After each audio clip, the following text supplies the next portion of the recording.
자, 이번에는 국민의힘 상황 얘기도 좀 해보겠습니다. 잠잠해지는 것처럼 보였던 전광훈 목사발 혼란이 다시 발화되는 것 같습니다. 요 얘기 좀 짚어보고 가겠습니다. 자, 이종우 시장님. 네네. 김기현 대표가 전당대회를 앞두고 전광훈 목사에게 도움을 요청했다는 얘기가 새롭게 들려왔어요. 전광훈 목사의 주장인데 네.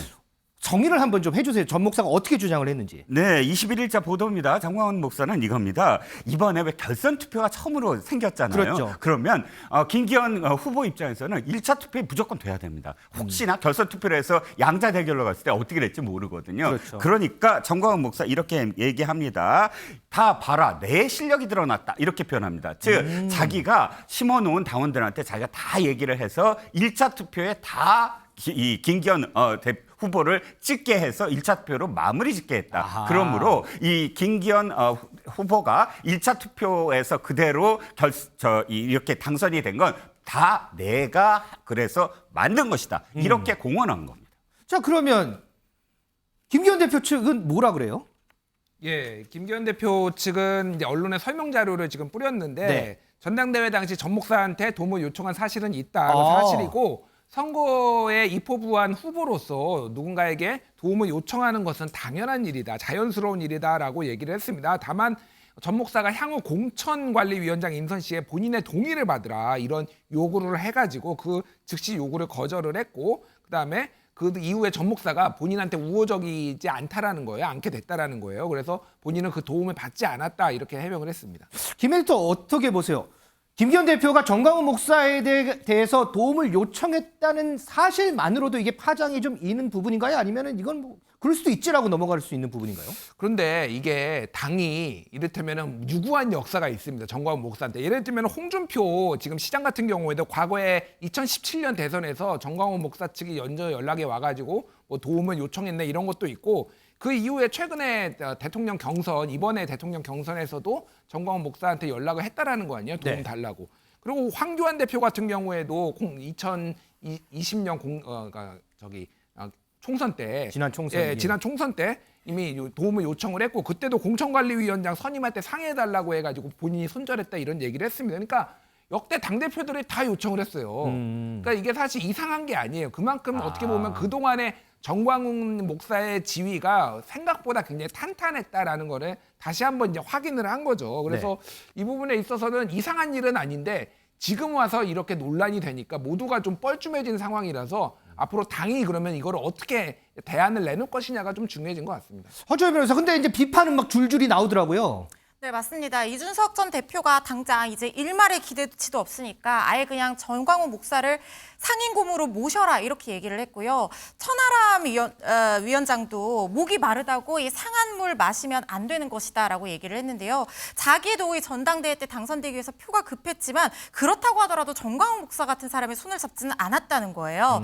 그리고 그렇다고 보면은 전당대회 진행 국면에서부터 뭔가 당원 100% 당심을 잡아야 된다는 것이 이렇게 분별력 없는 것을 포장하는 어떤 도구가 된 것이 아니냐 이런 얘기를 했어요. 그러면서 무슨 얘기까지 나왔냐면 지금 당원 100%의 경선 룰 이걸 바꿔야 된다는 얘기까지 나왔거든요. 아하. 하태경 의원이 SNS에 글을 올려서 이런 얘기를 했는데요.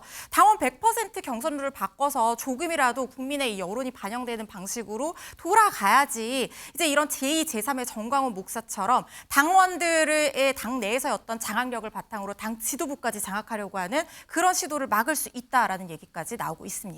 이종우 시장은 이런 비판의 목소리 어떻게 들으세요? 민주당에서는 이런 얘기해요. 전광훈의 힘으로 당면까지 바꿔라 이렇게 비판하던데. 저는 지금 민주당이나 국민의힘이나 같은 문제라고 생각을 해요. 뭐냐면 자신들이 원하는 그런 그 후보를 당대표나 대통령 후보로 만들기 위해서 이념이라든지 혹은 또는 어떤 생활 정치라든지 이런 것과는 별개로 하나의 정치인으로 모여서 당원이 돼서 그 당을 좌지우지한다. 사실 민주당도 거의 비슷한 양상을 지금 매년 보여왔고요. 지금 국민의힘이 뒤따라서 지금 이렇게 되고 있습니다. 과연 지금 팬덤 정치 묻지마 정치, 그러니까 어떤 정치인을 묻지마로 따라가거나 어떤 정치인을 묻지마로 배제하는 그런 정치가 과연 올바를까? 그렇다면 양쪽 다 이렇게 권리당원이라든지 책임당원이라든지 이런 제도에 대해서 다시 한번 생각하는 계기가 되지 않을까 싶습니다. 자, 여기에 더해서 민지숙 기자, 오늘 최고위원 회의에 참석했던 태영호 최고위원이 김기현 대표를 겨냥하는 듯한 발언을 했다고 하던데요. 맞습니다. 지난 최고위 불참했던 태 의원 나흘 만에 오늘 모습을 드러냈는데요. 네. 국어를 하냐 마냐 다소 과격한 발언을 했습니다. 오. 영상으로 먼저 보고 오시죠. 지난 전당대회는 여론조사 3%라는 꼴찌로 저는 시작했으나 그렇다고 5만 곳에 도움을 구걸하지도 않았습니다. 그리고 전당대회 기간 제 주변에서 전 목사에게 간첩 발언 자제하게 해달라고 연락 좀 해보라고 한 제안도 저는 단칼에 거절했습니다. 이참에 전광훈 목사에게 한마디 하겠습니다. 정말 우리 국민의 힘과 윤석열 정부를 위한다면 조용히 있어 주십시오. 민주당과 이재명을 상대로 싸워야 하는 우리 당에 해가 되는 행위를 그만 멈춰주기를 바랍니다. 네, 지지율 꼴찌일 때도 엄한데 도움 구걸은 안 했다. 이 발언을 놓고 이 정광훈 목사에게 도움을 요청했던 이 김기현 대표를 저격한 거 아니냐 이런 해석이 나오고 있습니다. 이 김기현 대표 역시도 전당대회 초반에 당대표 후보자들 가운데 지지율 꼴찌를 달린 바가 있습니다. 자, 허준 변호사. 우리가 앞서 이제 했던 얘기들을 보면 여기 태영호 최고위원이 했던 엄한 곳에 도움을 구걸하지도 않았다. 마치 그거하고 좀 연결이 되는 것 같기도 해요. 앞서를 생각을 해보면. 김기현 대표도 그렇게 생각을 했을까요? 김기현 대표는 정확한 얘기를 하지 않았습니다. 안 했어요? 본인의 뜻이 뭔지는 잘 모르겠다라고 얘기를 했는데요. 이제까지 얘기해오던 대로 그대로 원론적인 얘기를 반복을 했는데 아니 정광훈 목사가 우리 전당대회에 영향을 미친 바도 없고 영향 미칠 입장에 있는 것도 아니다. 그러니까 우리 당이랑 전혀 관계가 없고 아예 관계 자체가 절연돼 있는 사람에 대한 것이기 때문에 그 언급을 더 이상 하는 것이 무슨 의미가 있는지 모르겠고 우리 당과는 아무 관계가 없는 사람이라는 얘기를 했는데요. 그런데 김기현 대표가 어쨌든 정광훈 목사에게 도움을 요청한 사실은 있다는 것은 본인이 인정을 하지 않았습니까? 만약에 그렇다고 하면은 전당대회에 정말 관계가 없고 절연한 사이라고 하면 그걸 전제로 한다고 하면 도움을 요청할 이유도 없는 것이거든요. 그래서 이런 부분에 대해서 의문이 남아있는 상황입니다.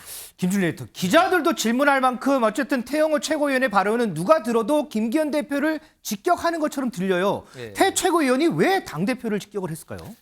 지금 당 상황이 내용이 깊어지는구나. 좀 거칠게 얘기하면 난장판이 돼가는구나. 좀 이렇게 봐야 될 것 같아요. 이게 무슨 얘기냐면은 지금 태영호 의원 징계 그리고 김재원 최고위원 징계를 앞두고 있잖아요. 네. 근데 태영호 의원 얘기는 그겁니다. 누가 누구를 징계를 해? 그러니까 예를 들면 본인도 이제 정광훈 목사한테 손 벌려놓고 내가 이거는 내 정치적 발언 소신이라는 거라고 얘기를 했잖아요. 네. 이거는 징계감이 아니고 징계를 받더라도 그러면은 다 같이 받아야 된다. 이런 거를 좀 우회적으로 얘기를 한 거거든요. 앞으로 그럼 징계를 내려졌을 때 윤리위에서 이거를 그럼 최고위원들 태영호 최고위원이나 김재현 최고위원이 받아들일 수 있을지 이거를 가지고 또 이제 당내 논란 분란이 이뤄질 가능성 누가 징계를 하냐 막 이런 것들이 굉장히 조금 혼탁하게 지금 앞으로 갈 가능성이 상당히 높아 보입니다.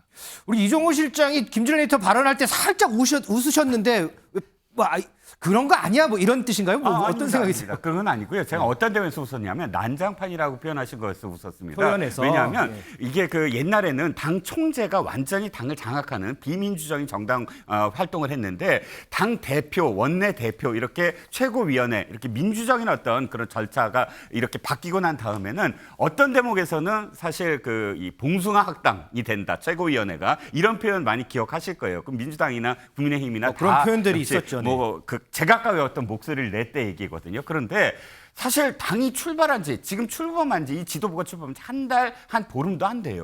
2개월도 안 된 정당에서 벌써부터 최고위원이 당대표를 저격하고 당대표가 최고위원들한테 야단치는 게 영이 안 선다 한다면 정말 저도 난장판이라는 표현에 한 표를 이렇게 더 던지는 마음으로 사실은 실소를 한 겁니다.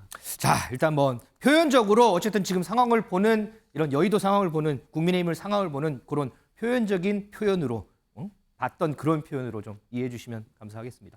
자, 그런데 이런 와중에 어쨌든 징계 얘기가 나왔는데 태영호 최고위원이 징계에 대해서 언급이 되는 게 이제 실언 때문이잖아요. 뭐 4.3 사건에 대한 이런 얘기도 이렇고 뭐 김구 선생에 대한 얘기도 이렇고. 그런데 태영호 최고위원 본인은 이거 실언 아니고 이건 내 소신이다 이런 얘기를 했다죠? 맞습니다. 태영호 최고위원 오늘 자리에서 쓰레기, 돈비리, 성비리, 일명 이 JMS 관련해서 SNS에 올렸던 글은 해프닝이었다. 실수를 인정했습니다. 하지만 논란이 된 역사 문제에 관해서는 소신대로 말씀드렸다. 이렇게 밝혔는데요. 자신이 이 자리에 있는 이유는 당원들이 선택해줬기 때문이다. 이런 당당함을 드러냈습니다. 회의 직후에 기자들이 계속해서 방금 최고위에서 했던 발언 그대로 받아들이면 되겠냐 진위를 물었는데 오늘 한 발언 문자 그대로 이해해달라 짧게 답변했습니다.